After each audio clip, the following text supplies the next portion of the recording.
어떤 목사님이 후배 목사님으로부터 자기 교회에 주일 설교를 부탁을 받게 됩니다. 그래서 그 주일에 설교를 하겠다고 약속을 하고서 주일이 가까우게 되었을 때 후배 목사님에게서 전화가 왔어요. 이제 주보에 실으려고 하니까 설교 제목과 성경 본문을 알려달라는 것이었어요. 그래서 이 선배 목사님이 후배 목사님에게 말하기를 성경 본문은 시편 23편 1절에서 6절까지. 이제 그것을 받아 적고 후배 목사님이 묻기를 그럼 설교 제목은 뭡니까? 그러니까 선배 목사님이 하는 말이 설교 제목은 여호와는 나의 목자시니. 그걸 받아 적으면서 후배 목사님이 또 묻는 거예요. 그 다음은요. 그러니까 이제 여호와는 나의 목자시니 하고서 또 다른 말이 그 뒤에 있는 줄 알고 그걸 물어보는 거예요. 그러자 이제 선배 목사님이 하는 말이 그거만 됐지 뭐가 더 필요해. 그랬어요. 그래서 이제 약속한 이제 주일이 되어서 그 후배 목사님의 교회로 찾아가서 이제 안내위원회 안내를 받고 강단 위에 올라갔어요. 의자에 앉아서 주보를 이 목사님이 펼쳐보니까 설교 제목이 여호와는 나의 목자시니 그거만 됐지 뭐가 더 필요해. 그래서 이 목사님이 그걸 보고 당황했어요. 아니 제목으로 여호와는 나의 목자시니 하고 그 나머지 말은 후배 목사님에게 그냥 핀잔 비슷하게 한 말인데 그걸 제목에다 같이 붙여가지고 주보에 실은 것입니다. 근데 이 목사님이 가만히 생각을 해보니까 그게 더 은혜가 되는 것 같아요. 그래서 이 목사님이 당당하게 말씀을 선포합니다. 여러분 시편 23편에 나오는 이 양은 그 푸른 초장에 풀을 먹지 않고 물을 마시지 않을지라도 편안하게 누워 있습니다. 그 이유는 목자로부터 오는 만족이 있기 때문입니다. 이 본문에서 다윗은 고백합니다. 여호와는 나의 목자시니. 여러분 그렇습니다. 여호와가 나의 목자시고 나는 그분의 양이니 내게는 부족함이 없습니다. 여호와는 나의 목자시니 그것만 됐지 뭐가 더 필요하겠습니까? 그러니까 성도들이 다른 때보다 더 많은 은혜를 받고 아멘 아멘을 외치면서 더 참 은혜가 넘치는 귀한 예배가 되었다는 그런 이야기입니다. 그래서 참 설교 제목도 중요한 것 같아요. 저도 이제 말씀을 전할 때 설교 제목을 굉장히 신중하게 고릅니다. 왜냐하면 성도들이 설교 제목에서부터 은혜를 받으시라고. 그래서 오늘 설교 제목은 바로 안드레에게서 배운다. 정말 뭔가 중요한 것을 안드레에게서 배울 것 같지 않습니까? 오늘 말씀을 통해 참 안드레가 얼마나 멋있는 사람인가를 우리가 알게 될 것입니다. 여러분 많은 은혜 받으시기 바랍니다. 아멘. 사람들은 항상 스타가 되고 싶어 하는 욕망과 꿈이 있습니다. 참 남들 앞에서 돋보이고 싶고 두각을 나타내고 싶은 것은 사실 인간의 기본적인 욕구입니다. 그러나 분명한 것은 한 사람의 스타 뒤에는 그 스타를 돕는 조연들의 피눈물 나는 수고와 노력이 있습니다. 여러분 운동 경기를 봐도 그래요. 월드컵 축구를 볼 때 그 축구할 때 최전방에서 센터포드 공격수가 사람들의 주목을 받습니다. 한 골을 넣으면은 관중들이 환호성을 질러요. 그리고 경기가 끝나면은 그 골을 넣은 선수에게 인터뷰가 집중됩니다. 근데 여러분 그 공격수가 골을 넣기까지는 옆에서 그 공을 어시스트 해준 다른 선수가 있었고 그리고 뒤에서 참 상대방의 공격을 악착같이 막아내는 수비수들이 있었던 것입니다. 그러니까 사람들의 주목은 받지 못하지만 이들이 자기들의 자리를 지키면서 최선을 다할 때 마침내 경기에서 승리할 수가 있는 것입니다. 성경에 담겨져 있는 하나님의 구원 역사를 봐도 그렇습니다. 아론과 훌의 협력이 있었기 때문에 모세가 하나님의 위대한 지도자로 쓰임받게 되었던 것입니다. 또 사람을 제대로 알아볼 줄 아는 사무엘 선지자가 있었기 때문에 다윗이 기름 부음 받고 하나님의 뜻에 합한 훌륭한 임금이 되었다는 거예요. 또 사람을 바로 세울 줄 아는 바나바가 있었기 때문에 바울과 같은 위대한 복음 전도자가 탄생한 것입니다. 그래서 주연 못지않게 조연의 역할이 너무나도 중요합니다. 예수님의 12제자 중에서 저는 개인적으로 안드레를 제일 좋아합니다. 예수님의 수제자 베드로도 아니고 사랑의 사도 요한도 아니고 또 최초의 순교자 야고보도 아니고 제가 제일 좋아하는 제자는 바로 안드레입니다. 오늘 본문에서 우리는 참 스타보다 주연보다 더 빛나고 아름다운 인생을 살았던 안드레를 우리가 배우게 됩니다. 안드레는 12제자 중에서 예수님을 가장 먼저 따랐던 제자였습니다. 그래서 당시 초대교회에서 안드레를 플로토클레토스라고 불렀습니다. 그 뜻은 첫 열매, 처음 예수님의 부르심을 받은 자라는 뜻입니다. 그러니까 수많은 사람들 가운데 예수님의 제자로 가장 먼저 부르심을 받았다는 그런 영광스러운 타이틀이 안드레에게 주어졌다는 겁니다. 그래서 종교 개혁했던 이 칼빈의 본고장인 스코틀랜드에서 안드레를 가장 훌륭한 성인으로 모신다고 합니다. 사도 베드로도 아니고 사도 바울도 아니라 하필이면 왜 안드레를 그렇게 가장 훌륭한 성인으로 받들고 있는 것일까요? 그것은 바로 한 사람의 위대한 지도자보다는 차라리 뒤에서 묵묵히 자기 자리를 지키며 맡은 바 사명을 열심으로 감당하는 성실한 사람으로 인해서 스코틀랜드 교회들이 든든히 세워진다는 것을 믿기 때문입니다. 오늘 이 시간 우리 모두 안드레의 아름다운 모습을 통해서 우리가 은혜 받고 우리도 안드레와 같은 믿음으로 영적인 무장하는 성도들 되시길 바랍니다. 아멘. 첫째로 우리는 안드레의 영적 분별력을 배워야 합니다. 아멘. 안드레는 예수님을 따른 최초의 제자입니다. 근데 그 전에 안드레는 원래 세례 요한의 제자였어요. 세례 요한이 어떤 사람입니까? 그는 철저하게 예수님의 오심을 준비한 사람이었어요. 그는 광야에서 약대 털옷을 입고 메뚜기와 석청을 먹으면서 회개하라 천국이 가까웠느니라. 아멘. 회개에 합당한 열매를 맺으라 외쳤습니다. 그래서 그 말을 듣고 사방 각지에서 수많은 사람들이 그 앞에 와서 자복하고 통회하며 회개하며 그가 베푸는 세례를 받았어요. 세례 요한은 당시에 가장 큰 영향력을 행사하는 영적인 지도자였어요. 그러나 세례 요한은 자기의 본분을 알았어요. 자기가 어떤 사람인가, 자기 위치를 잘 알았어요. 자기는 철저히 예수님의 오심을 준비하는 도구란 사실을 알았던 것입니다. 그래서 세례 요한은 말하기를 자기는 물로 세례를 베풀지만 장차 오실 그분은 불과 성령으로 세례를 베푼다고 하셨어요. 아멘. 그리고 자기는 그분의 신을 들기도 감당하지 못하는 부족한 사람이라고 그랬어요. 참 이렇게 훌륭하고 겸손한 세례 요한의 제자가 바로 안드레입니다. 그러니까 안드레는 스승 세례 요한의 가르침을 잘 받고 그것을 깨닫고 순종하는 제자였어요. 어느 날 그는 스승 세례 요한과 함께 예수님을 만나게 됩니다. 근데 세례 요한이 예수님을 보자마자 이렇게 외칩니다. 보라, 하나님의 어린 양이로다. 예수님이 세상 죄를 다 지고 가시는 하나님의 어린 양이라는 사실을 세례 요한은 즉각 알아봤던 거예요. 그러자 놀랍게도 안드레는 그 즉시 예수님을 따르게 됩니다. 그래서 안드레는 예수님을 가장 먼저 영접한 최초의 성도를 할 수가 있어요. 근데 안드레는 그것에서 머무르지 아니하고 예수님을 열심히 따라다녀서 예수님의 가장 첫 번째 제자가 되었다는 사실입니다. 얼마나 영광스러운 일입니까? 여러분, 뭐든지 처음으로 한다는 것은 결코 쉬운 일이 아닙니다. 그 당시만 해도 예수님께서 이제 처음으로 공생애를 시작하시기 때문에 아직 예수님이 무슨 기적이나 표적을 행하시기 전입니다. 그 사람들이, 많은 제자들이 예수님을 따라가 다니기 전이에요. 그러니까 많은 사람들이 예수님이 정확히 누구신가를 알아보기 전입니다. 그런데 안드레는 그의 스승 세례 요한과 함께 예수님이 어떤 분인가를 정확히 알아봤어요.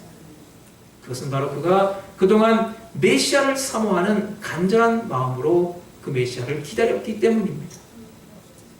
여기서 우리는 안드레가 너무 쉽게 참 스승 세례 요한을 저버리고 배신하고 변절하는 것은 아닌가 생각할 수도 있어요. 근데 여러분, 세례 요한은 지금까지 철저하게 자기 제자들에게 장차 오실 메시아를 따를 그런 사람들로 훈련시켜 왔다는 것입니다. 그러니까 오히려 안드레가 예수님을 따르는 것을 세례 요한은 더 기쁘게 여겼을 거예요. 그래서 스승의 기대를 저버리지 아니하고 안드레는 메시아를 만나자마자 바로 스승의 가르침대로 메시아를 따라서 그의 제자가 되는 순종하는 모습을 보여줬던 것입니다.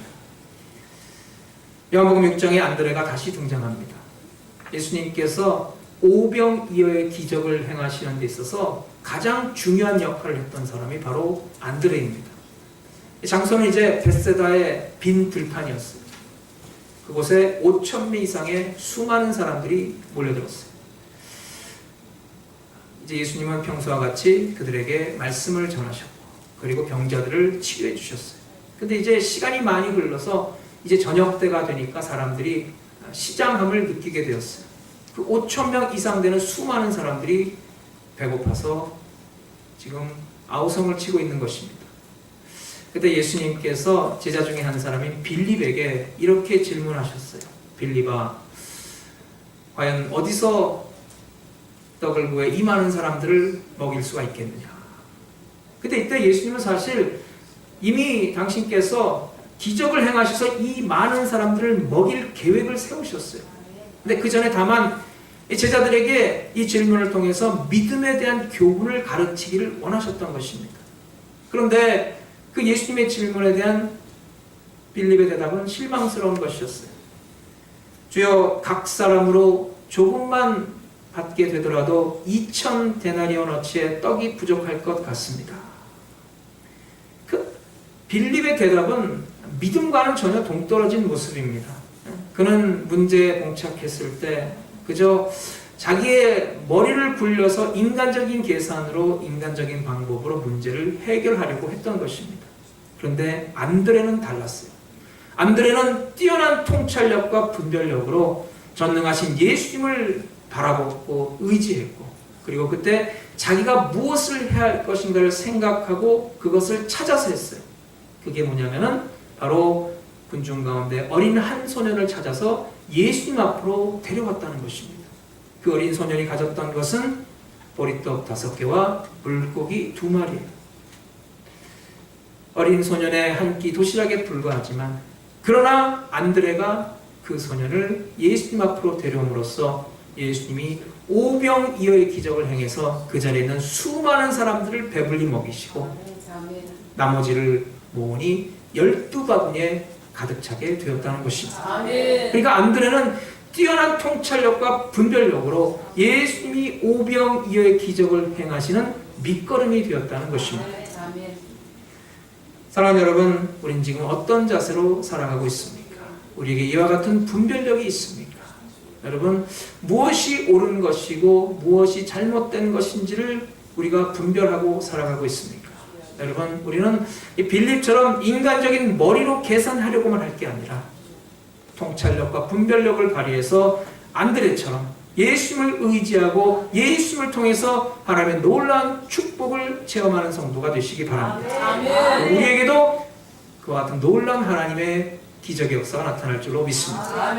우리는 이 시대에 특별히 마귀의 유혹을 물리치고 마귀의 시험을 이겨야 하는 것입니다. 여러분, 이 시대는 혼돈의 시대예요. 네? 우리의 대적 마귀가 우는 사자같이 삼킬 자를 두루 찾아 헤매이고 있습니다. 네? 이단과 거짓 그리스도의 세력들이 성도들을 미혹합니다. 네? 정신 못 차리고 어리버리하면 언제 마귀에게 끌려갈지 모릅니다. 여러분, 세상에 참 무엇이 생명의 길인지 무엇이 사망의 길인지 모르고서 헤매이는 사람들이 너무나 많아요. 심지어는 믿는 성도도 잘못된 길로 가다가 실족하는 경우를 종종 보게 됩니다. 그래서 여러분, 이 시대는 우리가 정신 바짝 차려야 합니다. 그렇기 때문에 우리에게 안드레와 같은 분별력이 필요합니다. 여러분, 안드레와 같이 우리에게 예수 그리스도를 바로 보고 예수님을 따르는 영안이 열리길 바랍니다. 안드레같이 우리가 예수님의 음성을 듣는 귀가 열리고, 안드레같이 우리가 예수님을 섬기는 손과 발을 갖추길 바랍니다. 안드레는 예수님을 바라보고 예수님께 그의 삶의 전체를 의뢰했어요. 우리도 우리 삶의 모든 것은 예수님께 의뢰해서 예수님의 인도함을 받아 그 예비하신 축복을 누리는 성도가 되시기 바랍니다. 아멘. 뛰어난 영적 분별력으로 마귀의 괴계를 물리치고 날마다 승리하는 성도가 되시기 바랍니다. 아멘. 둘째는 우리가 안드레의 복음 전도의 열정을 배워야 합니다. 안드레는 예수님을 구세주로 영접하는 최초의 성도가 되고 예수님을 따랐지만은 그것으로 끝나지 않았어요. 안드레가 예수님을 만나고 예수님과 함께 하루를 동행한 후에 그가 가장 먼저 한 일이 무엇인지 아십니까? 그는 그 즉시 그의 형인 베드로를 찾아갔어요. 그에게 예수님에 대해서 전하기를 원했던 것입니다. 아멘. 그래서 안드레는 또한 기독교 역사상 최초의 복음 전도자가 되었어요. 여기서 우리는 안드레가 어떻게 전도를 했는가를 살펴볼 필요가 있습니다. 먼저 안드레는 억지로 강요에 의해서 베드로를 찾아간 것이 아니었어요. 자발적으로 스스로 불타는 열정으로 그의 형인 베드로에게 찾아갔어요. 그래서 자기가 만난 그 메시아를 내 형인 베드로에게 반드시 전해야겠다는 그런 강렬한 전도의 열정이 그에게 있었던 것입니다. 아울러 안드레는 복음을 전하는 것으로 끝나지 않았어요. 그는 강권에서 그의 형제인 베드로를 예수님께 데려갔다는 것입니다. 안드레의 전도는 형식적인 전도가 아니었다는 거예요. 예수 한번 믿어봐. 시간 나면 교회 한번 와봐. 이렇게 지나가는 말로 하는 정도가 아니었다는 거예요. 안드레 전도는 실제적이었고 구체적이었고 능동적이었고 적극적이었어요. 그랬기 때문에 그의 전도의 결과로 이 초대교회의 위대한 지도자인 베드로가 탄생하게 되었다는 것입니다. 여러분, 예수님이 우리를 어떻게 구원하셨습니까? 예수님이 하늘 보좌에 가만히 앉으셔서 우리를 구원하셨습니까? 아닙니다. 예수님이 우리를 직접 찾아오셨습니다. 예수님께서 여기저기 찾아다니시면서 우리를 만나주시고 우리를 축복해주시고 우리의 문제를 해결해 주셨습니다. 아멘. 또 예수님은 우리를 구원하시기 위해서 십자가의 고난을 마다하지 않으셨어요. 그 결과로 우리가 구원받은 것 아닙니까? 우리가 이 사실을 깊이 명심하면서 우리도 전도할 때 안드레처럼 수고를 아끼지 마십시다. 여러분, 가만히 앉아있다고 새 신자가 하늘에서 떨어지는 것이 아닙니다. 열심히 뛰어다니고 열심히 전해야 합니다. 어차피 그들은 혼자서는 나올 수 없습니다. 가서 데리고 와야 합니다. 강권에서 데리고 와서 이 자리에 앉혀야 합니다. 아멘. 그래야 할 때 우리도 하나님의 은혜로 베드로 같은 참 위대한 일꾼을 전도할 수 있는 줄로 믿습니다. 아멘. 안드레는 또한 헬라 사람들을 예수님께 인도한 최초의 이방인 선교사가 되었습니다. 그래서 이제 한 번은 유대교로 개종한 헬라인들이 6월절을 맞이해서 예루살렘으로 올라옵니다. 근데 이제 그들이 예수님에 대한 소문을 듣고 예수님을 한번 만나보기를 원했어요. 그래서 그들이 예수님의 제자인 빌립에게 가서 예수님을 뵙기를 요청했어요. 근데 이때 빌립은 그들을 예수님께로 즉각 데려가지 못합니다. 왜냐하면 그 헬라 사람들은 이방인이기 때문에 참 유대인이 이방인과 만나서 교제를 나눈다는 것은 당시로서는 정말 쉬운 일이 아니었어요. 그 한참 동안 고민하다가 안드레에게 가서 안드레와 함께 그 문제를 의논합니다. 근데 그 얘기를 들었을 때 안드레가 어떻게 했습니까? 그는 조금도 주저하지 않았어요. 그 즉각 헬라 사람들을 예수님께로 데려갔다는 것입니다. 여러분, 요한복음 4장에 나오는 그 예수님이 사마리아인과 만나는 장면을 한번 생각해 보세요. 예수님께서 이방 사람인 사마리아인을 만나는데 조금도 꺼려하지 않으셨어요. 더군다나 예수님은 그에게 당신이 메시아임을 밝히 보여주셨어요. 그 사건을 통해서 안드레는 참 예수님 앞으로 나오지 못할 사람은 세상에 아무도 없다는 것을 분명히 알았던 것입니다. 그래서 그는 헬라 사람들을 그 즉각 예수님께로 데리고 갔어요. 그래서 그는 최초의 이방 선교사가 되었다는 것입니다. 그러니까 안드레는 최초의 성도요, 최초의 예수님의 제자요, 최초의 복음 전도자요, 최초의 이방인 선교사가 되었어요. 명실공히 4관왕입니다. 얼마나 영광스러운 일입니까? 여러분, 예수님께서 이 땅의 사역 가운데 가장 많은 관심을 가지고 하셨던 일이 무엇입니까? 그것은 바로 죄악에 빠진 영혼을 구원하는 전도입니다. 아멘. 예수님께서 이 지상의 사역을 다 마치시고 승천하실 때 주신 지상명령이 무엇입니까? 마가복음 16장 15절 너희는 온 천하에 다니며 만민에게 복음을 전하라. 여러분, 예수님께서 많은 비유를 통해서 그렇게 백성들을 가르치신 것도, 예수님이 제자들을 양육하신 것도, 예수님이 병자들을 고쳐주신 것도, 예수님이 귀신 들린 자들을 자유케 해주신 것도, 예수님이 가난한 자들을 축복해 주시고 먹여주신 것도 다 그들의 영혼을 불쌍히 여기고 그들을 구원하기 위해서입니다. 아멘. 그래서 예수님께서는 병자를 고치시기 전에 반드시 그들의 죄가 믿음으로 용서를 받고 그들이 구원받았음을 선포하셨어요. 아멘. 이와 같은 예수님의 영원 구원의 열정을 안드레는 헤아렸습니다. 그래서 안드레는 자나깨나 열심히 사람들을 예수님 앞으로 데려왔어요. 안드레는 영혼을 사랑하는 아름다운 심령을 가졌던 것입니다. 아멘. 그래서 안드레는 항상 사람들을 예수님 앞에 데려오는 것을 열심히 했기 때문에 그의 별명이 데려오는 사람이었다고 합니다. 여러분, 제가 목회자로서 정말 감사하게 생각하는 성도가 있습니다. 정말 예쁘고 감사하게 생각하는 성도는 바로 주일 성수하고 예배에 빠짐없이 참석하는 성도입니다.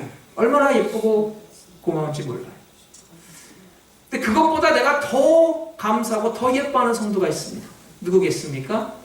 예배 열심히 참석하고 거기다가 열심히 봉사까지 하는 성도입니다. 근데 그것보다 제가 더 예뻐하고 더 고마워하는 성도가 있어요. 누구겠습니까?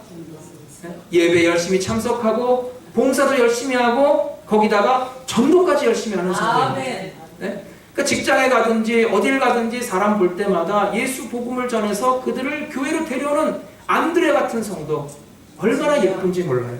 아멘. 사랑하는 여러분, 우리 모두도 안드레와 같이 사람들을 예수님께 데려오는 성도가 되시기 바랍니다. 아멘. 여러분, 세상에 예수를 모르고 방황하는 사람들이 얼마나 많은지 몰라요. 고린도전서 9장 16절에 사도 바울은 이런 고백을 합니다. 내가 복음을 전할지라도 자랑할 것이 없으면 내가 부득불 할 일임이라. 만일 복음을 전하지 아니하면 내게 화가 있을 것이로다. 바울은 복음을 전하는 게 자랑할 만한 일이 아니라 이것은 마땅히 해야 할 일이라고 그랬어요. 오히려 하지 않으면 자기에게 화가 미칠 것이라는 얘기까지 합니다. 여러분, 우리가 지금까지 얼마나 이 전도의 열매를 맺어왔습니까? 복음 전파에 관해서는 혹시 지금까지 벙어리와 같은 삶을 사지 않으셨습니까?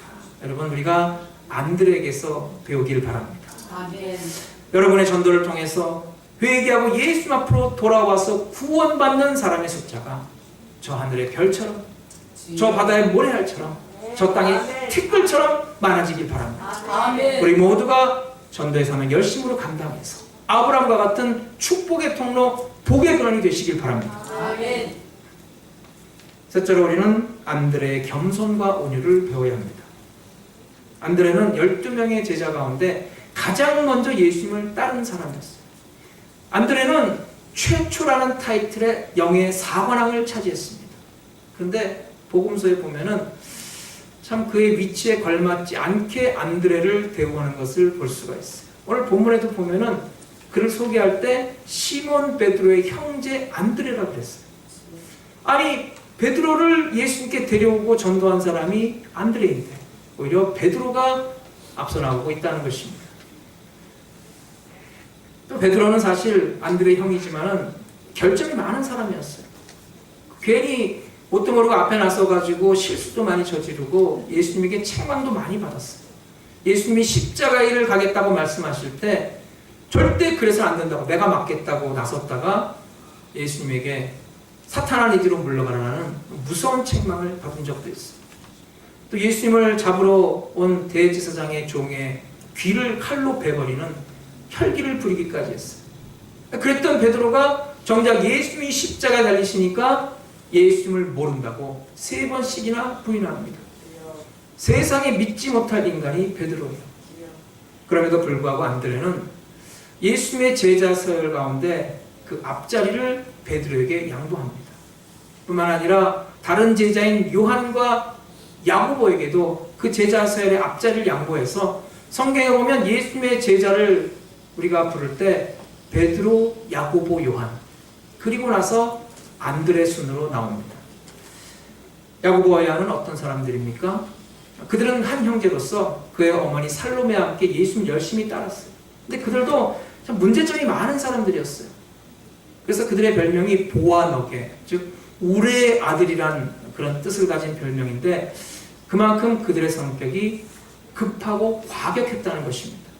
한 번은 예수님이 제자들을 데리고 사마리아 지방을 지나가게 되었어요. 근데 사마리아 사람들이 유대인을 싫어했기 때문에 예수님 일행이 유대인인 것을 알고 못 지나가게 막았어요. 방해를 돌았어요. 그러니까 그걸 보고 격분한 야고보와 요한이 뭐라고 했겠습니까? 누가복음 9장 54절, 주여 우리가 불을 명하여 하늘로부터 내려 저희를 멸하라 하기를 원하시나이까. 하늘에서 불벼락을 내려서 저들을 때려 부시옵소서 라고 간청하는 거예요.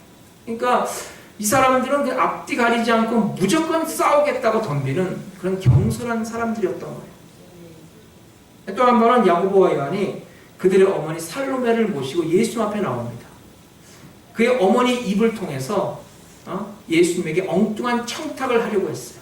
그 청탁이 뭐냐면은 예수님의 나라에서 예수님이 보좌에 앉으실 때 야고보와 요한을 예수님의 우편과 좌편에 앉게 해달라는 거예요. 예수님이 만왕의 왕이시니까 그 우편과 좌편은 뭡니까? 자기네들이 영의정 좌의정을 하겠다는 거예요. 인간으로서 가장 높은 자리에 앉아 보겠다는 것입니다. 예수님을 이용해서 자기가 한 자리 차지하겠다는 거예요. 근데 그 말을 들었을 때 예수님이 정말 답답하셨어요. 여러분, 예수님이 십자가 달리실 때 예수님의 좌우편에 누가 있었습니까? 두 강도가 십자가에 달려 있었어요. 그러니까 예수님께서 그들에게 하시는 말씀이 너희가 구하는 것을 너희가 알지 못하는도다. 이렇게 야고보 요한은 예수님을 이용해서 참 한몫 챙기려는, 자기 탐욕을 채우려는 그런 사람들이었어요. 여러분, 우리가 세상 살아가면서 지나친 탐욕은 금물입니다. 옛날에 빈대 4마리가 살고 있었다고 합니다. 근데 이 빈대는 자기 몸집이 너무 작아서 항상 불만을 품고 있었어요. 한 번은 하나님께서 이 4마리의 빈대에게 나타나셔서 그들의 소원을 들어준다고 하셨어요. 첫 번째 빈대에게 네 소원이 뭐냐? 그러니까 첫 번째 빈대는 이렇게 말하는 거예요. 네, 하나님, 저는 항상 몸집이 작아서 힘이 약한 게 불만이었습니다. 그러니까 저는 힘센 소가 되고 싶습니다. 그 하나님께서 그래, 그럼 너는 소가 되거라.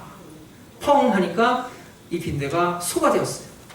두 번째 빈대에게 물으시기를 너는 뭐가 되고 싶냐? 예, 하나님, 저는 새가 돼서 하늘을 훨훨 날고 싶습니다. 그 하나님께서 그래, 그럼 너는 새가 되거라. 펑 하니까 이 빈대가 새가 됐어요. 세 번째 빈대에게 너는 뭐가 되고 싶냐 그러니까 세 번째 빈대는 하는 말이 예, 하나님, 저는 배고픈 것은 못 참습니다. 그러니까 저는 부지런히 돌아다니면서 쌀을 먹는 쥐가 되고 싶습니다. 그래, 그럼 너는 쥐가 되거라. 펑 하니까 빈대가 쥐가 됐어요. 네 번째 빈대에 하나님이 너는 뭐가 되고 싶냐 그러니까 이 빈대는 머리를 굴리는 거예요. 야, 어차피 소원을 말하는 대로 다 되니까 기왕이면 나는 다 구하자. 그래서 이렇게 말했어요. 하나님, 저는 힘센 소도 되고 싶고 하늘을 나는 새도 되고 싶고 그리고 부지런히 다니면서 쌀을 먹는 쥐도 되고 싶습니다. 그러니까 하나님이 하시는 말씀이 그래, 그럼 너는 소도 되고 싶고 새도 되고 싶고 쥐가 되고 싶으니까 그럼 너는 소세지가 되거라. 그래서 그 빈대는 소세지가 되었다는 그런 얘기입니다. 여러분, 지나친 욕심을 부릴 때 문제가 생깁니다. 그래서 사람들이 다들 스타가 되고 싶어 하지만 잘못하면 스타는 스스로 타락한 자가 되는 것입니다. 그래서 안드레는 욕심을 부리지 않았어요. 좋은 자리 다 양보하고 자기는 뒤에 서서 맡은 자리 지키며 충성했습니다. 그리고 예수님께서 중요한 사역지를 가실 때도 주로 베드로와 야고보와 요한을 데려가시고 안드레를 데려가지 않을 때가 많았어요. 근데도 안드레는 그것을 불만스럽게 여기지 않았다는 것입니다. 인간적인 생각으로는 섭섭할 수도 있어요. 우리 같으면은 시험 들었다고 교회 안 나오겠다고 하든가 아니면 맡은 바 봉사 일 다 그만두겠다고 할지도 몰라요. 그런데 안드레는 끝까지 묵묵히 자기 자리를 지키며 하나님의 뜻에 순종하며 사명을 감당했던 것입니다.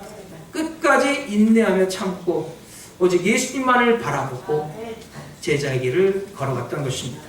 여러분, 우리의 모습은 어떻습니까? 나보다 못한 사람이 갑자기 올라가면은 왠지 끌어내리고 싶은 생각이 들지 않습니까? 여러분, 우리 모두 안드레에게서 배우길 바랍니다. 아멘. 여러분, 우리 교회는 안드레처럼 보이지 않는 곳에서 자기 자리 지키며 묵묵히 충성하는 성도가 많이 필요합니다. 차라리 스타가 돼서 앞에 나서기보다는 뒤에서 이름 없이 빛도 없이 자기 자리 지키며 충성하며 헌신하는 성도가 더 소중합니다. 안드레는 뛰어난 영적인 분별력을 가지고 예수님을 따랐습니다. 안드레는 복음 전파의 열정을 가지고 부지런히 사람들을 예수님께 데려왔습니다. 안드레는 베드로처럼 그렇게 주제넘게 앞에 나서지도 않았고 야고보와 요한처럼 혈기를 부리거나 탐욕을 부리지도 않았어요. 오히려 뒤에서 조용히 자기 자리 지키며 맡은 바 사명을 묵묵히 감당했습니다. 분명 그는 천국에서 가장 존귀한 자로 높임을 받은 줄로 믿습니다. 여러분, 우리가 주의 사명 감당할 때 우리가 스스로 높아지려고 하지 마십시다. 오히려 우리가 뒤에서 믿음의 중심을 지키고 내 맡은 믿음의 본분을 따라서 우리가 겸손하게 사명을 감당하는 성도가 되시기 바랍니다. 아멘. 그럼 하나님께서 우리를 높여주실 것입니다. 하나님께서 우리를 가장 큰 자, 가장 존귀한 자로 여겨주시고 예비하신 은혜로 풍성히 채워주실 줄로 믿습니다. 아멘. 오늘도 안드레에게서 배우며 안드레를 우리가 신앙의 모델로 삼고 기쁨으로 주님을 섬기고 날마다 승리하고 주님께 영광 돌리시기를 주님의 이름으로 축원합니다. 아멘.